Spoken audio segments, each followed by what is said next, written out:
¿Cómo podemos entender eso? ¿Qué significa eso? El que come mi carne, Jesucristo, el hombre de la verdad dice, el que come mi carne y bebe mi sangre, permanece en mí y yo en él. Entonces vamos a ver qué es la carne y la carne y la sangre de Jesús. Antes vamos al capítulo 1, miren lo que dice aquí. Capítulo 1, 14. Aquel verbo fue hecho carne y habitó entre nosotros. Aquel verbo fue hecho carne. El verbo fue hecho carne y habitó entre nosotros. Y vimos su gloria como la gloria del unigénito del Padre. Aquí está hablando del Hijo, porque dice la gloria como del unigénito del Padre. Porque hay unas personas que dicen no es Dios. No, Jesús es el Hijo de Dios, lleno de gracia y de verdad. Pero entonces el verbo fue hecho carne. ¿Cómo pasó esto? ¿Cómo puede el verbo de Dios convertirse en carne? Y por eso entonces Jesús llega y dice, el que come mi carne y bebe mi sangre, permanece en mí y yo en él. Le quito la culpa.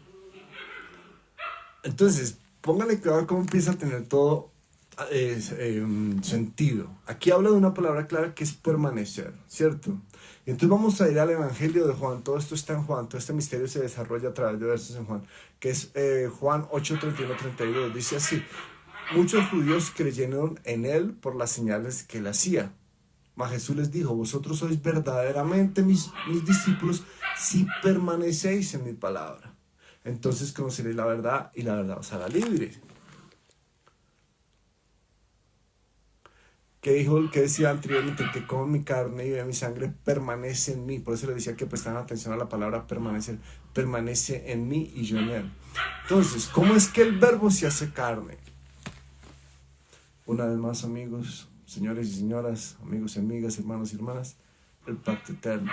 La palabra de Dios se hace carne cuando la guardamos en nuestra mente y empieza a habitar en nuestra mente y en nuestro corazón. Así fue que Dios empezó a morar en Jesús, porque Jesús era uno con la palabra.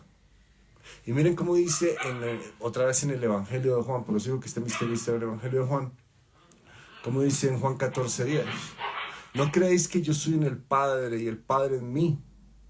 Las palabras que yo os hablo, no las hablo por mi propia cuenta, sino el Padre que mora en mí. ¿Quién es el Padre? Vamos a Juan 1:1 y ahí lo definimos todo. Aclaramos este misterio. ¿Quién es el Padre? ¿Quién es Dios?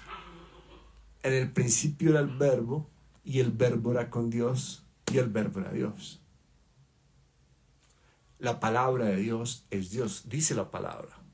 Este es el Espíritu de Dios. ¿Cómo comprobar eso? Porque yo les puedo afirmar con toda certeza esto y les doy una explicación científica.